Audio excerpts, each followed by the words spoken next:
Alrighty, we are here for the final Swiss round of Grand Prix Mirage Expo.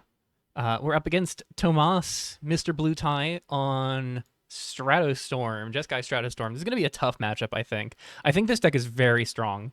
Um, but we do, we win the die roll on a 2.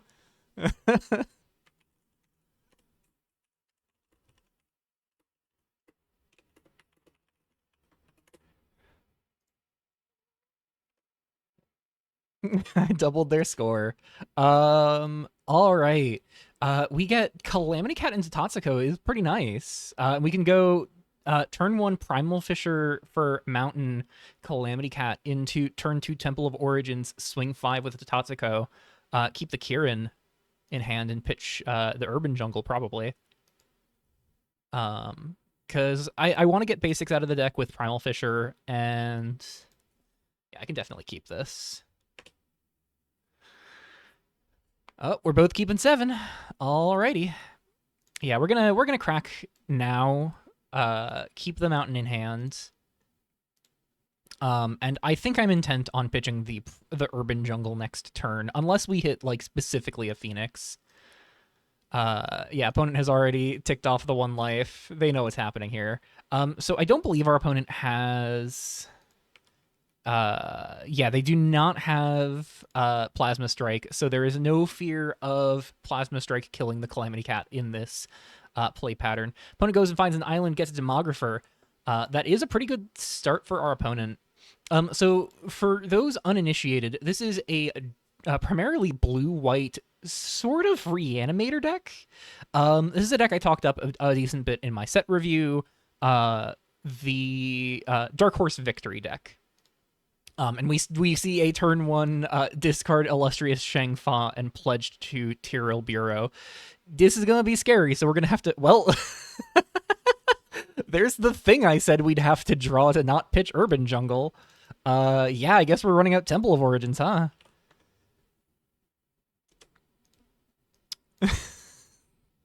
So this is gonna be scary. We're gonna have to kill them quickly, but we're gonna do precisely that. We're gonna Frolicking Tatsuko, 2 counters on it,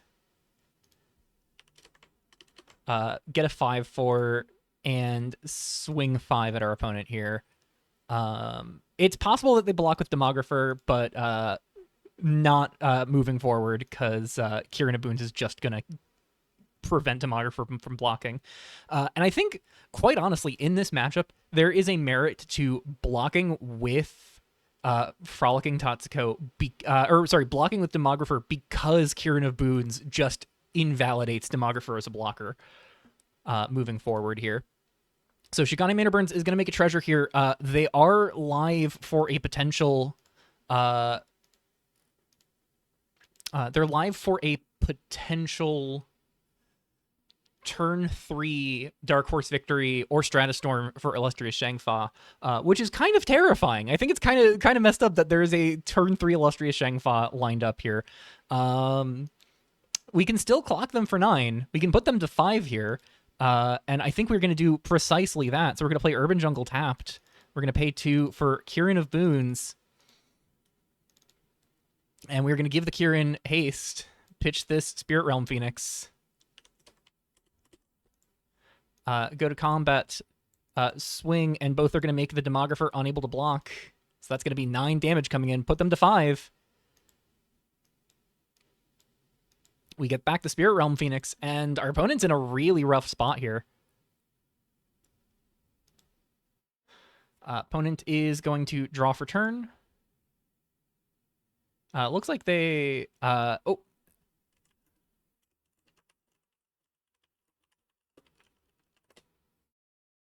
Looks like there was a slight confusion on whether or not they drew there. I don't believe they have. Chat does not reflect that they have. So they can pitch something here to try and get on the board, thinking on the Shigani Manor Burns trigger here. This is the start we want. This is the start we want against this deck. You know, we got on board quickly. Our opponent's already at 5 on turn 3. And now our opponent has to spend this turn trying to think about how they possibly see turn 4. Oh, wow, they're not discarding. They're just going to go Dark Horse Victory for Illustrious Shengfa, and what that means here is they're going to get back Illustrious Shengfa, and I can almost guarantee this is going to be a -4 to deal with our creatures in play. And Shengfa does have its problems. We might have to kill Shengfa here rather than deal damage to them here. Especially if they wipe the board in this fashion. I don't love it. I don't love having to kill Shengfa, but specifically it's the opponent can't cast more than one spell each turn line that is going to cause us some trouble. Yeah, they are going to -4 on creatures. So these all go away.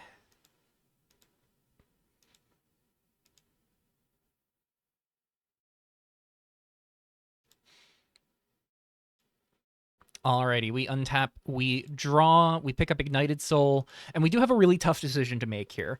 If we kill Illustrious Shengfa, the nightmare scenario is our opponent is sitting on land Stratostorm. That puts us in a really, really tough bind out the gate. We can chip our opponent to 3, remove Shengfa as an available Stratostorm hit. Actually, that doesn't even remove Shengfa as an available Stratostorm hit, because they can -1 Shengfa, get back Demographer. Yeah, they can get back Demographer, and then Stratostorm copy Shengfa in that way. And this deck is scary. Like, I said this during the deck review stream, Tomas is the player in this tournament I'm rooting for, so it's kind of tragic that this is the opponent I have here in round 4. Only one of us is making top cut here. And as much as I want Tomas to make top cut, I said I want Tomas to win this tournament. I'm not going down without a fight. So I think I'm torn between Spirit Realm Phoenix, go to their face, take them to 3, or Spirit Realm Phoenix, kill Shengfa, second main, play Ignited Soul. And I think that is my best option here. So we're going to play the Spirit Realm Phoenix. We're going to kill Shengfa. And that is going to free us up the Ignited Soul on second main.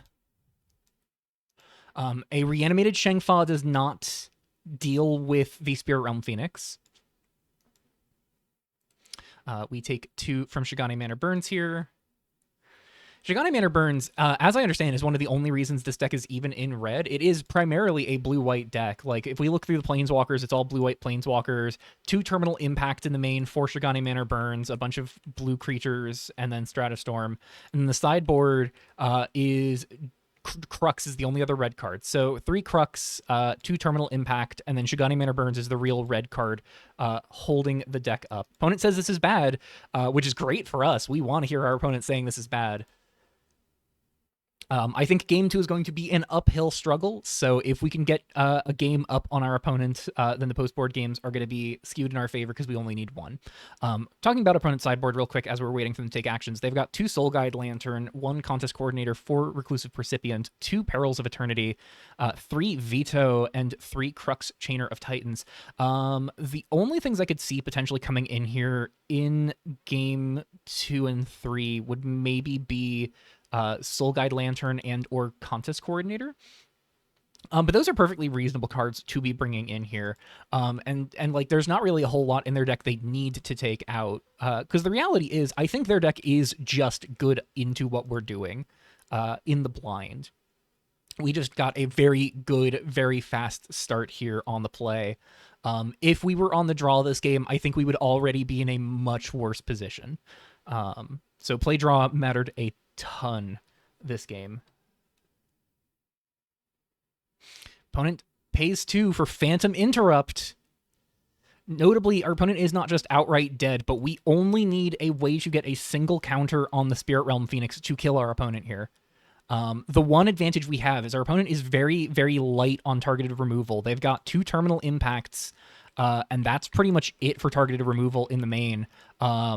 Like, otherwise, it's Dutiful Wanderer is targeted removal. They do have lands drop Terminal Impact, but they did have to shock in Misty Peak. So Spirit Realm Phoenix is down, but our opponent goes to 3. If we had Burn in the main, we'd have that as an out here. We do still have Spirit Realm Phoenix as a draw for an out.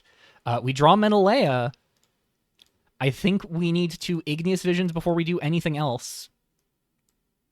Fabricated Anomaly is not going to quite cut it, but we could Anomaly here. We could Anomaly here, hit our opponent to 1.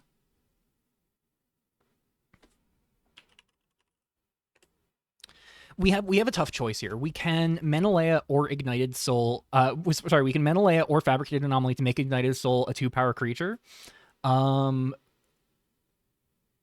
Anomaly gives us a bit more long-term sustain, but we're at a point where opponents at 3, long-term sustain is not too important. I actually think I'm going to let this Anomaly go to exile here, and I'm going to develop Menelea to preserve this Ignited Soul.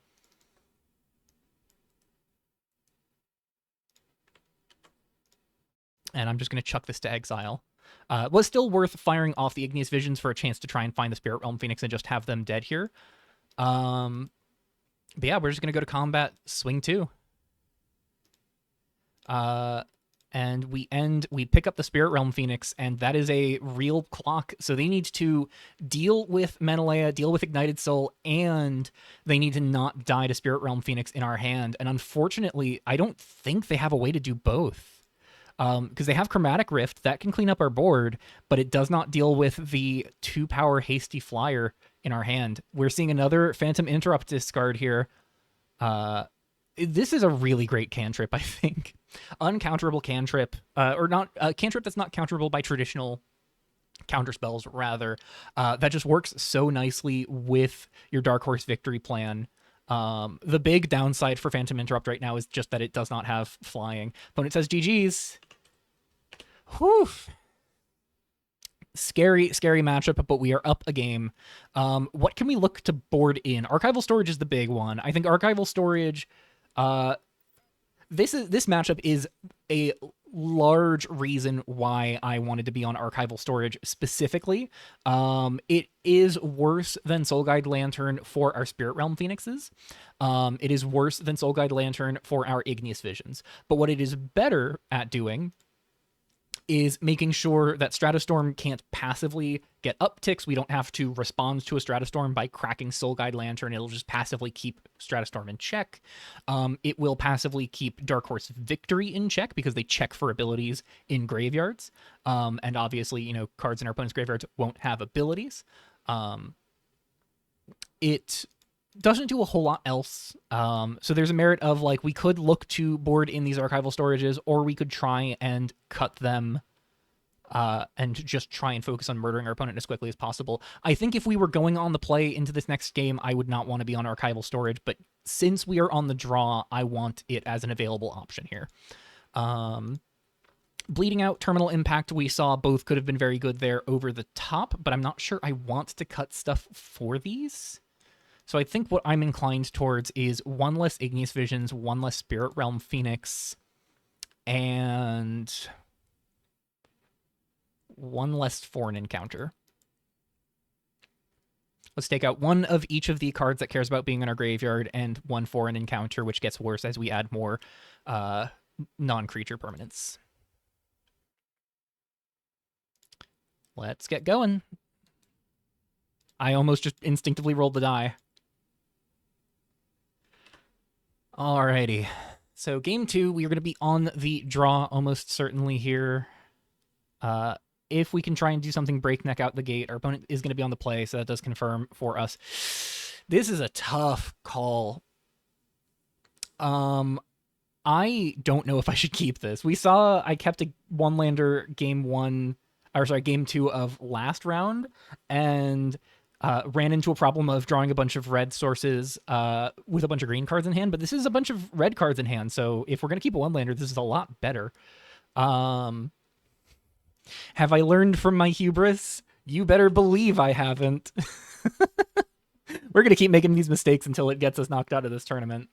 And if any deck I have ever played could win from a 1-lander here, it would be this deck in particular.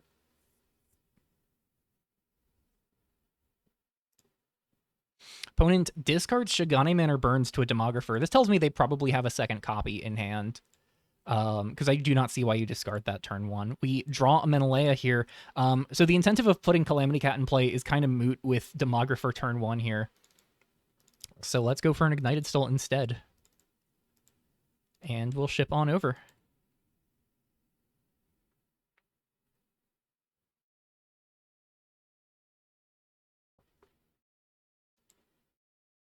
Opponent develops Shigane Manor Burns. We untap, we draw, we pick up the forest. So we have some choices here. We have some tough choices here. If our opponent is lining up, and this is part of why I think this is just so nightmarish. If our opponent is sitting on 3rd land drop plus Stratostorm or Dark Horse Victory and something worth getting back with Dark Horse Victory or worth copying the abilities of with Stratostorm, we cannot afford to pass this turn without playing Archival Storage, because letting our opponent Stratostorm or Dark Horse Victory unfettered here will just cost us the game. I'm going to pause here for a moment. I'm going to let our opponent know we're thinking. So what could they have against an Archive Storage? Crux could disable it if they boarded in Crux, but I don't know if they would board in Crux solely for that. Veto, they don't have the mana up for. Perils of Eternity doesn't deal with it. None of their sideboard tools deal with it. Dutiful Wanderer doesn't deal with it. Arbiter is 7 mana, and that could deal with it. Shengfa is 6 mana and could theoretically deal with it. Marilai is 3 mana and could deal with it. So they could Marilai our Archival Storage next turn. That's the only thing I see in their deck being capable of dealing with Archival Storage. And even then, that does put them off tempo a little bit on being able to set up a Shigane Manor Burns into Dark Horse Victory or Stratostorm. So I think where I'm at on this turn is Calamity Cat. I'm going to put away the Spirit Realm Phoenix. I'm still going to play the Archival Storage and leave the Phoenix in graveyard. That's going to look a little awkward. The reality is the Phoenix is currently just a disposable tool. I could pitch, actually, the Ignited Soul. I might pitch the Ignited Soul here. I'm going to have to pitch 2 cards anyways because I'm going to want to loot with the Ignited Soul. So it's probably going to be Spirit Realm Phoenix and Ignited Soul going here. So we're going to Calamity Cat.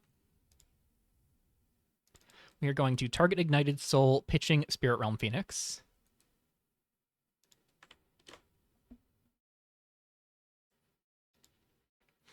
We're going to go to combat. We're going to swing 2. We are going to discard Ignited Soul to draw. We pick up another mountain.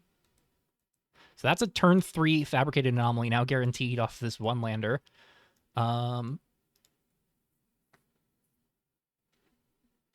Or we can develop Menelaya next turn. I'm going to hold the forest, conceal that we have green mana available to us next turn. Because it might be worth just running out Menelaya and holding the mana up to activate Menelaya. But we're going to Archival Storage here, 100%, and just lock Spirit Realm Phoenix in the graveyard. So, unfortunately, Phoenix is going to be left out for a little bit here, but until they remove Archival Storage, the Phoenix is not the important thing. Opponent says, I knew exactly what was going to happen here. Did you top deck the land?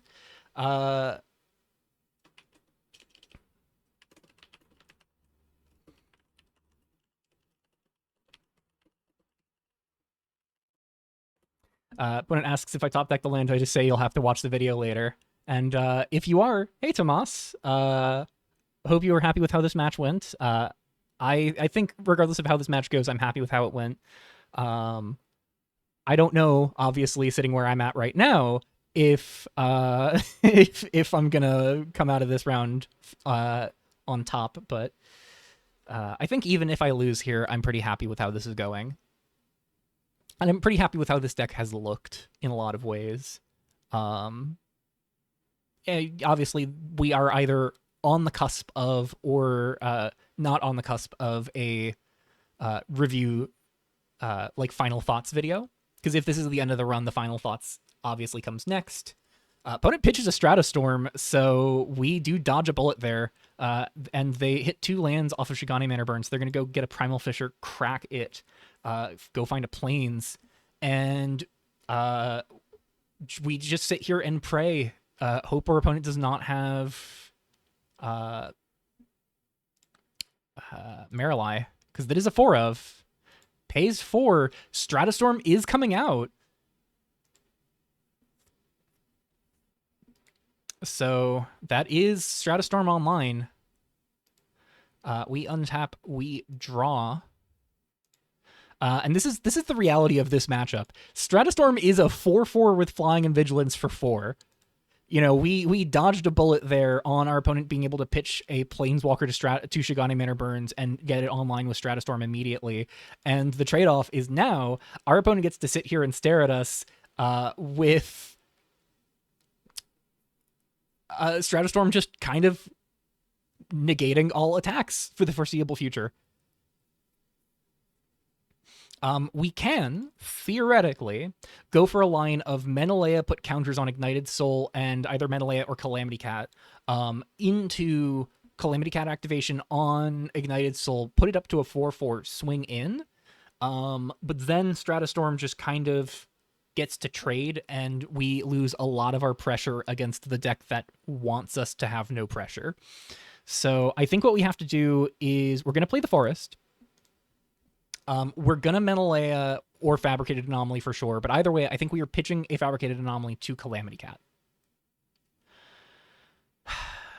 I think we need to consider, is our opponent going to be capable of removing the Ignited Soul on this next turn? And I think the answer is, if it ends the turn as a 4-power creature, that's very unlikely.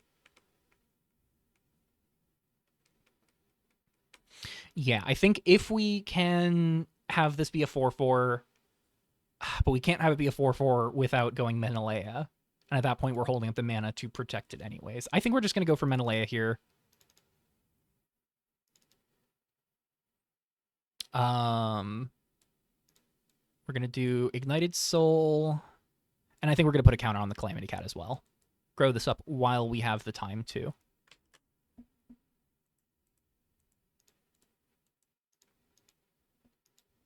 And now we just have to decide, do we want to pitch to grow Ignited Soul here? And I think we do. So goodbye Fabricated Anomaly, 4/4 Ignited Soul. We're not going to attack here. We're just going to pass.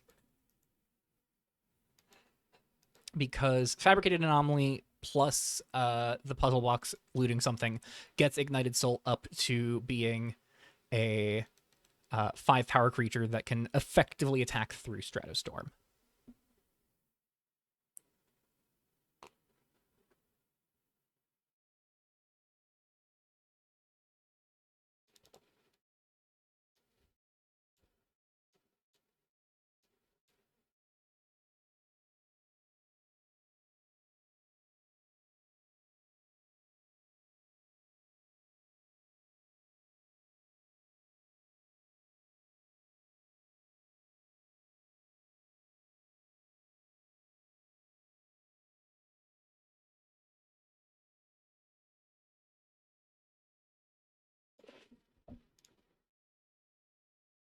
So the question now becomes, what do we have to deal with next? I think the worst case scenario for me is our opponent just plays a second Stratostorm. If our opponent had 3 Stratostorms in the top 14, that is truly a nightmare. But if that ends up being what is happening here, then that's what ends up being what happens here. Words. Opponent is thinking, though, which is a good sign. Hopefully. We are sitting in a comfortable seat, dealing with whatever they've got here.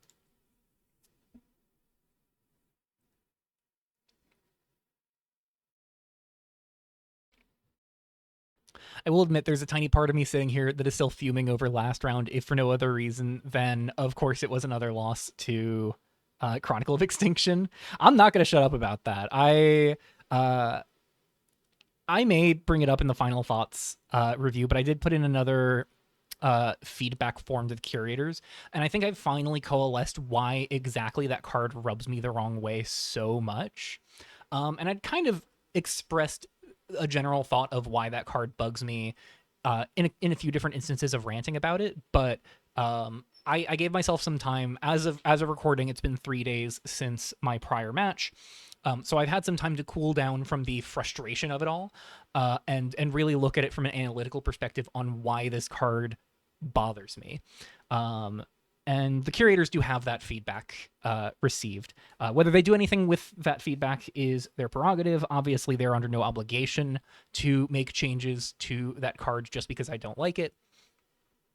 We are going to see Terminal Impact on Menelaya. That's scary, but I'm not going to be activating Menelaya in response, so... We see white, Perils of Eternity. Each player who doesn't control Planeswalker can't cast more than one spell each turn. So they did board Perils in. Interesting. It's possible that is specifically a reaction to us choosing to kill Shengfa last game. So that's very curious. We'll untap here. We will draw. We draw Menelaya. I am kind of in on just casting Menelaya, putting counters on these two, and swinging in with the Ignited Soul, because they just showed us they want to get Menelaya off the board. So yeah, let's just do that.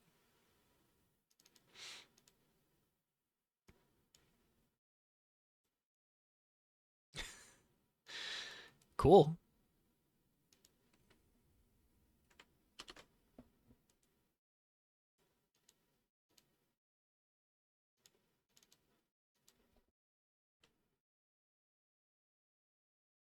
Opponent just takes 5. We're just not going to discard. We're going to hold on to Fabricated Anomaly.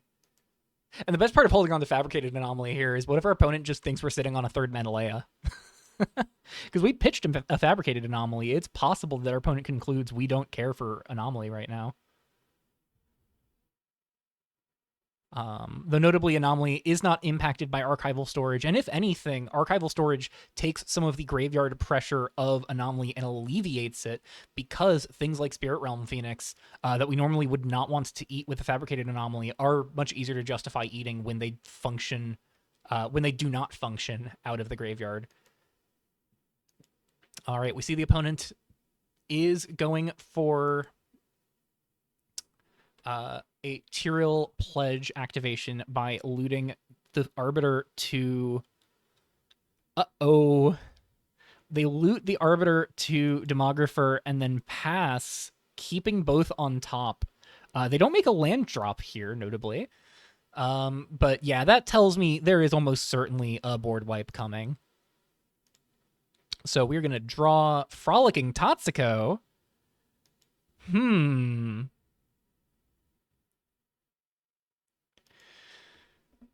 Oh, that is tricky. We can force a Stratostorm block. We can force our opponent to chump block with Stratostorm here. So how we do that is we play Fabricated Anomaly, puzzle box away the Frolicking Tatsuko. Actually, we don't even need. We actually don't puzzle box away the Tatsuko. We can. But the important thing is we discard a card to Calamity Cat, put a counter on the Anomaly, swing, put a counter on Anomaly with its own attack trigger, and then we're representing 9 between Ignited Soul and Fabricated Anomaly.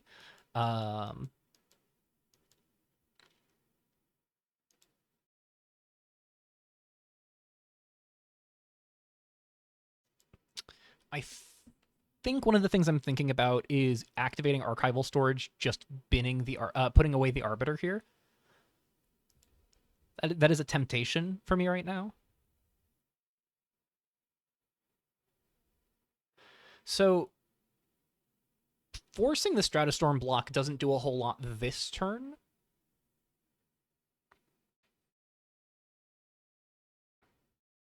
Because where that leaves our opponent is they just don't have to care. Now, if we were in a situation where we could go like Tatsuko plus Kirin prevent Stratostorm from blocking, that'd be amazing. But we don't have that option, so we do have to just kind of work with what we've got.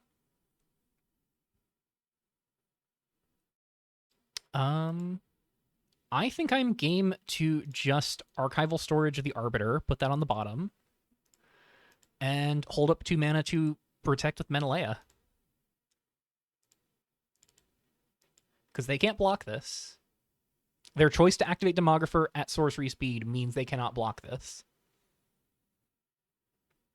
Opponent says they're thinking. What could they have here? Veto.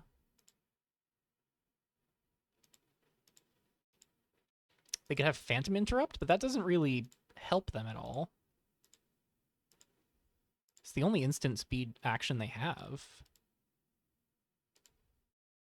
Because this has Menace.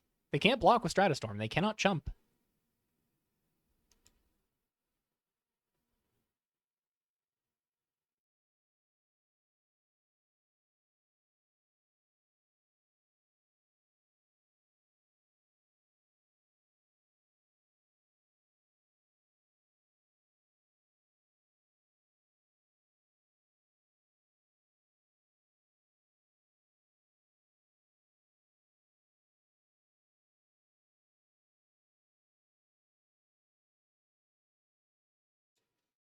What is the opponent thinking here?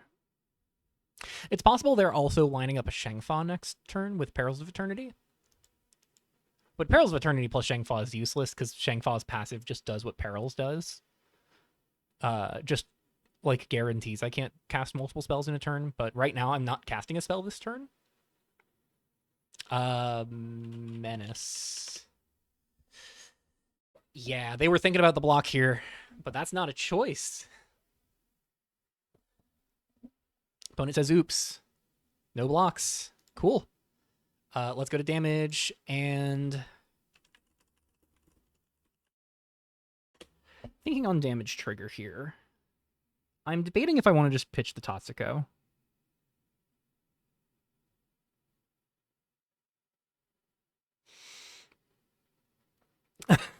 Oh no, Tomas just says, why wasn't I attacking with the Storm? Yeah, that is a flyer with Vigilance. Not much I can do about the Vigilance there. Ugh. Yeah, opponent just tunnel visioned into using it as a blocker. I've been there. Don't you worry. I think I am going to pitch the Tatsuko here. Pitching the Tatsuko to draw a card. We pick up an Ignited Soul. There's a temptation here on just running that out, but I am going to hold it and just pass the turn. Could have activated Calamity Cat to put a counter on the Ignited Soul here and dealt 1 extra damage, but I think I'm fine just taking them to 4. Because right now what 4 represents is Spirit Realm Phoenix with a single counter on it. Opponent says, oh wait. Arbiter should be on the bottom. Not Exile. Oh, yeah. Okay, they exiled Arbiter instead of putting it on the bottom.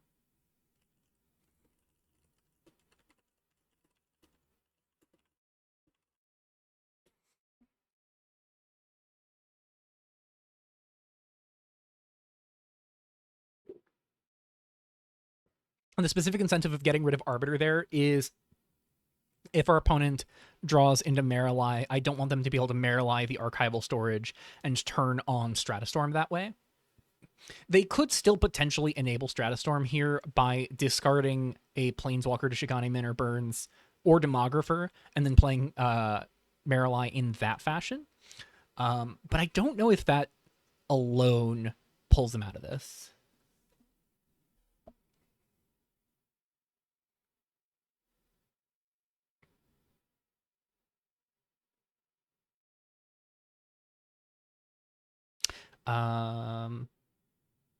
Okay, yeah, they're still just thinking on the Shigani Manor Burns trigger.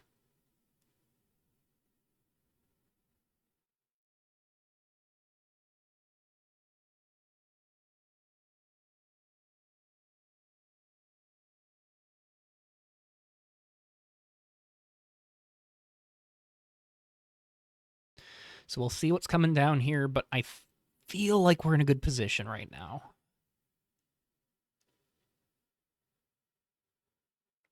Opponent's at 4. Fabricated Anomaly hanging out in hand means our opponent planning on double blocking the Ignited Soul. Honestly, with our board state right now, the opponent planning on double blocking Ignited Soul is not enough.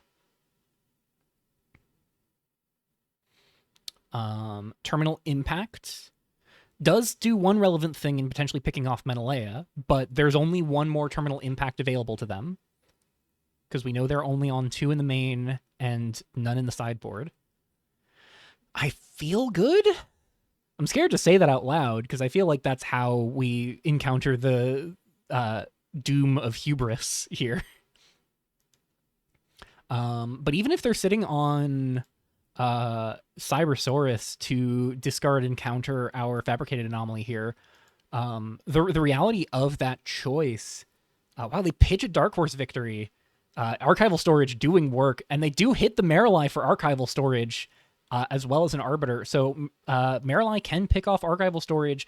If they have something worth discarding to Demographer, they could tee up a Stratostorm activation of some kind here, but we're going to have to see something impactful. Oh, actually, they could just... Marili activation does just bin Marili. So, at the very least, they could hold up a draw discard. But notably, if the opponent goes for Marili -3 on Archival Storage, that's their spell for the turn. They no longer control a Planeswalker. So we'll see if Perils of Eternity bites them more than it helps them here. And again, you know, right now, Ignited Soul getting double blocked does not save them. They're at 4. We've got 4 other power that can swing in. We see 2 mana. Activate Demographer. Oh, they're running it back because they realize if they activate Demographer, they lose to Ignited Soul on its own. We've got them in a bind. This is where we want control decks to be. We want them in a bind. I don't know if I would necessarily classify Stratostorm as a control deck, but nonetheless, we got to treat them like a control deck, and we got to tie their hands behind their back and make them find a way out of this.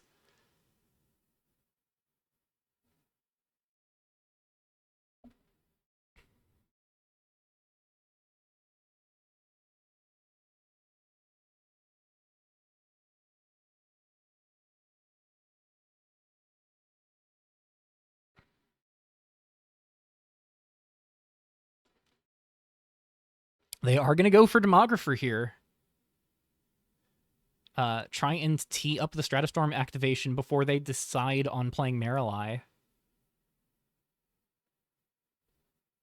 Pitching a Chromatic Rift. I feel so correct in my choice to develop Menelaya there. Surveilling Crux and Dark Horse Victory. Crux, I wasn't sure if they'd boarded it in, but they sure did.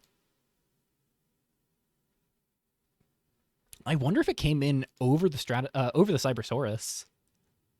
They say GG's.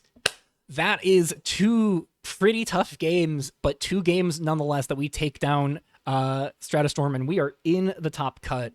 That is... this is not a deck I thought I would be feeling very confident in fighting against. But we got there. So we're now locked in for the top cut. Where that puts us going into the top cut, we don't know. We know that there's going to be 9 or 10 people in the top cut. So I'm putting in the report right now on LackyBot, because I want to see where that puts me in the current seed. Okay, that tentatively puts me at 6th seed, which means I will most likely have to play a top cut qualifier. But whew, I wasn't 100% on whether or not this was going to make it to top cut, but yeah. I'm 2 for 2 on first month GPs making it to the top cut. I wish I could have more confidence going into the top cut here, but admittedly, despite how some of these matches have gone, I'm not feeling the most overwhelmingly confident on how the top cut's going to look, because currently what I'm staring down in this top cut is Rib Collector combo, mono black control. My opponent that I just lost to was 3-0 going into this round and chose an intentional draw with PTM, who's on Esper Tempo. So we have 3 undefeated players in the top cut.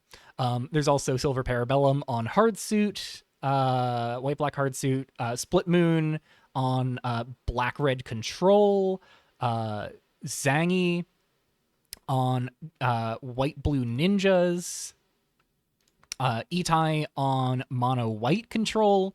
So we are the one of the most aggressive decks currently locked in for the top cut, and that is with either Styles or Scribble get into the top cut as well. Styles on White Blue Enchantress Control, and or sorry, hold on, who is?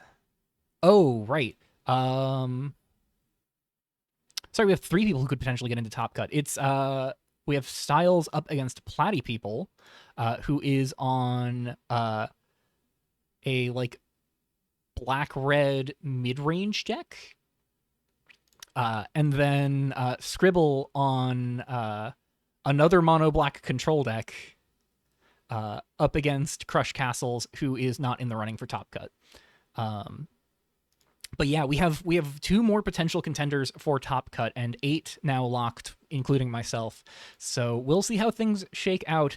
If the standings actually hold, me being in 6th place is actually great. I do not want to get knocked down to 7th or 8th, because 8th place is going to have to play against either 9th or 10th, depending on how many people get into the top cut. And if we do have a 10-person top cut, 7th place is going to have to fight as well. So keep your fingers crossed we can dodge a qualifier top cut and just get right into the quarterfinals. But yeah, we'll see how this all shakes out. I'm eager to get into more matches. Been very, very happy with how this run has gone so far. And guess y'all are going to have to wait a little bit longer to get into my thoughts necessarily on why Chronicle of Extinction is not a card that I think is very acceptable in its current state. Which means there's another day that you get to look forward to me ranting about that card. I don't enjoy ranting about it. I just don't enjoy the card. Anyways. So yeah, cheers on us making it to top cut here. First time since January making it to top cut. Feels pretty good. I did have a goal set for myself that I wanted to try and make top cut as many times as I possibly could within this qualifying year. And we are now, this is now the 2nd GP that we could qualify for Worlds 2026 in. And this is the first of the 2 GPs that I have made top cut. So already starting off decently strong for the 2025-2026 World Championship qualifying year. So we'll see you all in the quarterfinals or top cut qualifier match, depending on how the bracket winds up shaking up here. So see you all there and wish me luck. And in the meantime, I'll see you all in the Revolution chat. Take care, everybody.